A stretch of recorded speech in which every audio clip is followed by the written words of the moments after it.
दोस्तों, ये कहानी है उत्तराखंड की। वहीं रहते थे एक सरकारी विभाग के कर्मचारी विजय सिंह। विजय सिंह जी का एक ही सहारा था, उनकी इकलौती बेटी आरती। बेटा नहीं था, इसलिए बेटी ही उनका सब कुछ थी। आरती कॉलेज में पढ़ाई कर रही थी और विजय सिंह जी उसे आंखों का तारा मानते थे। बचपन से लेकर जवानी तक जो भी उसने चाहा, उसे बिना सोचे समझे पूरा किया। क्योंकि दोस्तों, जिनकी एक ही संतान होती है, वे अक्सर अपने बच्चों को हद से ज्यादा लाड प्यार में पालते हैं। गलती हो जाए तो डांटते नहीं, उल्टा और मनाते हैं। और यही वजह होती है कि ऐसे बच्चे अक्सर बिगड़ भी जाते हैं। आरती के भी शौक बड़े बड़े थे। महंगे कपड़े, बड़ी बड़ी गाड़ियाँ, रात को दोस्तों के साथ पार्टियाँ, महंगे रेस्टोरेंट में खाना, महंगे मोबाइल, इन सब में उसका मन रमता था। और क्योंकि पैसे की कोई कमी नहीं थी, उसके पापा ने कभी उसे रोका टोका नहीं। समय बीता और आरती ने ग्रेजुएशन पूरा कर लिया। अब विजय सिंह जी ने सोचा, बेटी अब बड़ी हो गई है, क्यों ना इसका रिश्ता कहीं अच्छे घर परिवार में तय कर दिया जाए। उन्होंने बेटी से कहा, बेटी अब हम सोच रहे हैं कि तुम्हारा विवाह कर दें, लेकिन अगर तुम चाहो तो आगे की पढ़ाई शादी के बाद भी कर सकती हो। ये सुनकर आरती ने तुरंत जवाब दिया, पापा मैं अभी शादी नहीं करना चाहती, मैं तो और पढ़ना चाहती हूँ, अपने पैरों पर खड़ा होना चाहती हूँ। लेकिन विजय सिंह जी ने प्यार से समझाया, बेटा मैं तुझे पढ़ाई से नहीं रोकूंगा। मैं वादा करता हूँ कि जिस लड़के से तेरा रिश्ता करूंगा, उससे सबसे पहले यही कहूंगा कि वो तुझे पढ़ाई पूरी करने देगा। अगर वो मान गया तभी मैं शादी करूंगा। पापा की बात सुनकर आरती मान गई और बोली, ठीक है पापा, अगर ऐसा है तो मुझे कोई ऐतराज नहीं। अब विजय सिंह जी ने अपनी पुरानी पहचान से बात की। उनके मित्र धर्मपाल के बेटे राहुल से रिश्ता तय हुआ। धर्मपाल जी किसान थे, बहुत सादा जीवन था, दिखावा बिल्कुल नहीं। लेकिन उनका बेटा राहुल पढ़ाई में बहुत होशियार था। बचपन से ही उसका सपना था कि डॉक्टर बने और लोगों की सेवा करे। उसकी मेहनत और लगन देखकर सबको विश्वास था कि एक दिन वो नाम रोशन करेगा। जल्द ही तारीख तय हुई और धूमधाम से शादी हो गई। विजय सिंह जी ने अपनी इकलौती बेटी की शादी में कोई कसर नहीं छोड़ी। बेटी की हर ख्वाहिश पूरी करने की कोशिश की।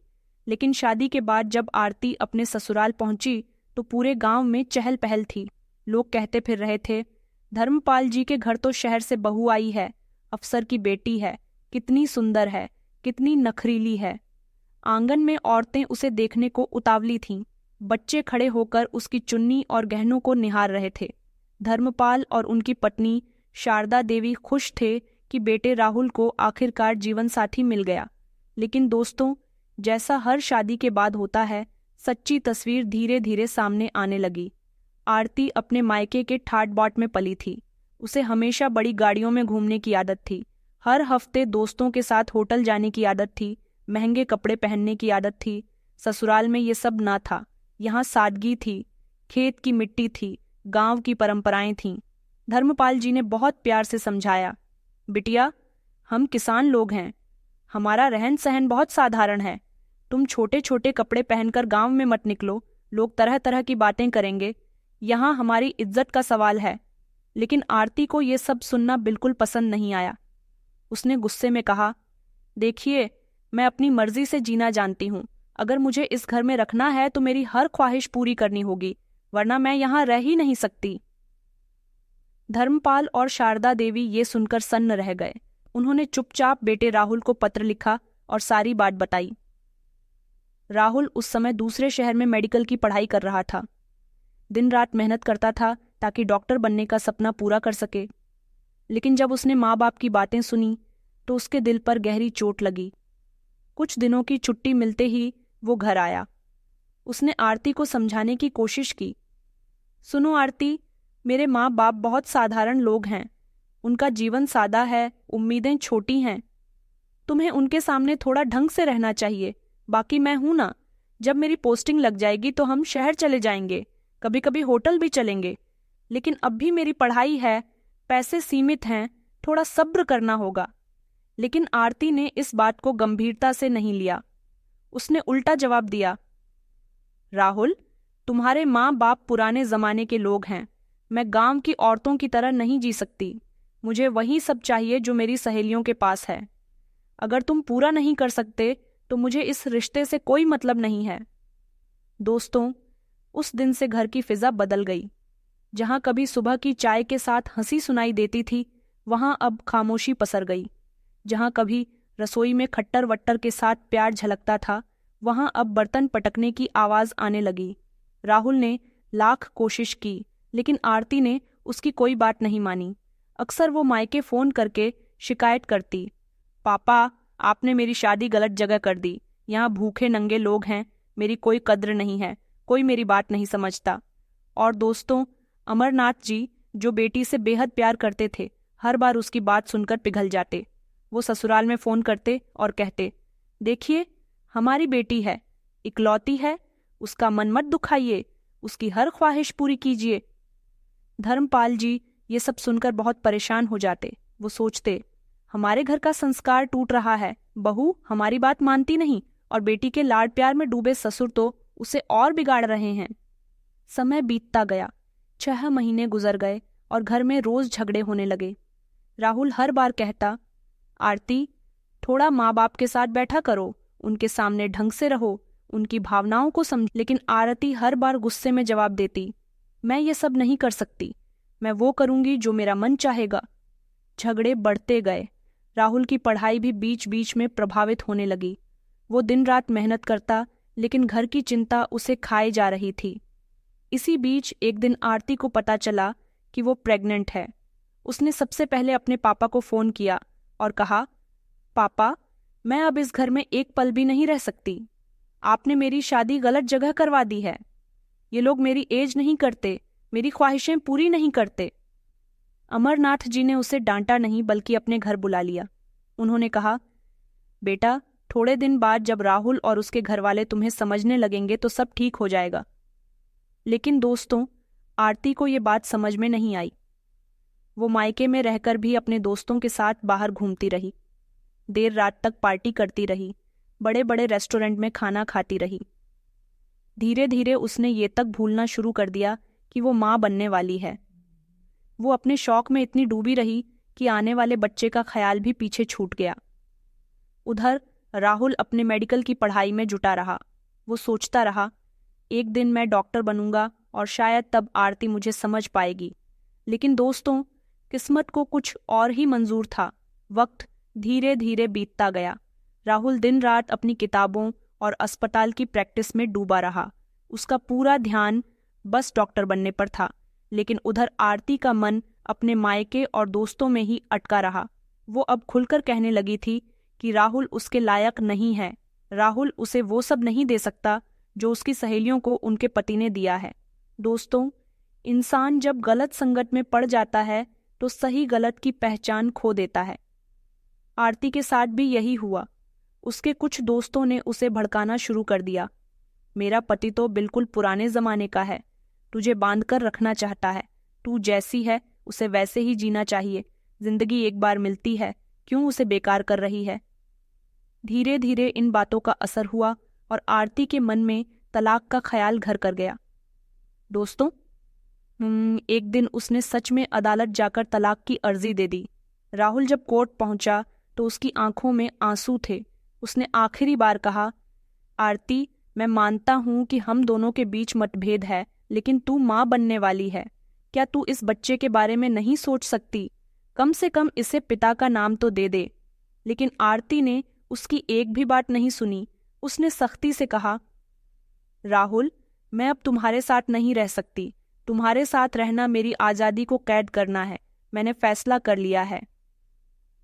दोस्तों, कुछ ही दिनों में कागज पर दस्तखत हो गए और दोनों का रिश्ता टूट गया। राहुल ने चुपचाप सारे कागज पर हस्ताक्षर कर दिया।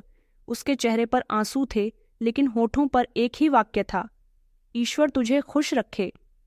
तलाक के बाद राहुल ने खुद को पूरी तरह पढ़ाई और सेवा में झोंक दिया। उसने मन ही मन कसम खाई कि अब उसका जीवन सिर्फ डॉक्टर बनने और मरीजों को बचाने में गुजरेगा। उसकी मेहनत रंग लाई और आखिरकार उसे डिग्री मिल गई। फिर उत्तराखंड के ही एक बड़े अस्पताल में उसकी नियुक्ति हो गई। वो दिन रात लोगों की जान बचाने में जुट गया और एक जाना पहचाना डॉक्टर बन गया। लेकिन दोस्तों, उधर आरती का हाल बिल्कुल अलग था। शुरुआत में जब वो मायके लौटी तो उसे लगा कि अब जिंदगी मज़ेदार हो जाएगी। दोस्त उसके साथ पार्टी करने आते, होटल जाते, गाड़ियां घुमाते। वो सोचती थी कि बिना पति और बिना ससुराल के भी जिंदगी आसान है। लेकिन धीरे धीरे समय बदला। जैसे जैसे उसका गर्भ बड़ा होता गया, उसके तथाकथित दोस्त उससे दूरी बनाने लगे। जब वो कहीं बाहर जाती, लोग उसे देखकर कहने लगे, आरती, अब तू घर पर आराम कर, तू प्रेग्नेंट है, तेरे साथ घूमना हमें अच्छा नहीं लगता। दोस्तों, इंसान की असलियत तब सामने आती है जब मुसीबत आती है। आरती ने भी समझ लिया कि उसके ये पार्टी वाले दोस्त बस दिखावे के साथ ही थे। असली साथ देने वाला तो उसका पति था, जो आज उससे बहुत दूर जा चुका था। समय बीता, नवा महीना आया और दर्द शुरू हो गया। अमरनाथ जी ने तुरंत एम्बुलेंस बुलाई और बेटी को अस्पताल ले गए। सायरन बजता हुआ अस्पताल पहुंचा और स्ट्रेचर पर लेटी आरती दर्द से तड़प रही थी। वो चीख रही थी, चिल्ला रही थी, बचाइए, कोई मेरी मदद कीजिए। और दोस्तों, किस्मत का खेल देखिए, वो अस्पताल कोई और नहीं बल्कि वही था जहां राहुल डॉक्टर था। जैसे ही उसने शोर सुना, वो दौड़ता हुआ बाहर आया और स्ट्रेचर पर लेटी महिला को देखा। जब उसकी नजर पड़ी तो उसके कदम वहीं जम गए। उसकी आंखों से आंसू छलक पड़े, क्योंकि स्ट्रेचर पर कोई और नहीं बल्कि उसकी तलाकशुदा पत्नी आरती थी। राहुल ने तुरंत नर्सों को आदेश दिया, जल्दी करो, इसे डिलीवरी वार्ड में ले जाओ, पूरा इंतजाम करो, ये सिर्फ मेरी मरीज नहीं है, ये मेरी। उसकी आवाज गले में अटक गई और आंखें भीग गईं। दोस्तों, डॉक्टर होना उसका फर्ज था, लेकिन इंसान होना उसका जज्बात। उसने अपनी पत्नी को बचाने की ठान ली। जैसे ही आरती को डिलीवरी वार्ड में ले जाया गया, महिला डॉक्टर ने तुरंत जांच की और घबराकर कहा, इसका ब्लड बहुत कम है, जब तक खून की व्यवस्था नहीं होगी डिलीवरी नहीं हो पाएगी। अगर तुरंत ब्लड न मिला तो माँ और बच्चा दोनों की जान खतरे में पड़ जाएगी। ये सुनकर अमरनाथ जी का दिल कांप गया। वो तुरंत ब्लड बैंक भागे, लेकिन किस्मत देखिए दोस्तों, वहां भी वही ग्रुप मौजूद नहीं था। वो हताश होकर लौटे और डॉक्टर से कहा, डॉक्टर साहब, अब तो कुछ नहीं बचा, मेरी बेटी चली जाएगी।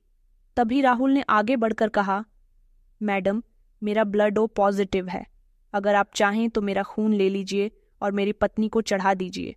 महिला डॉक्टर ने तुरंत हामी भर दी। राहुल बिना एक पल गंवाए टेबल पर लेट गया।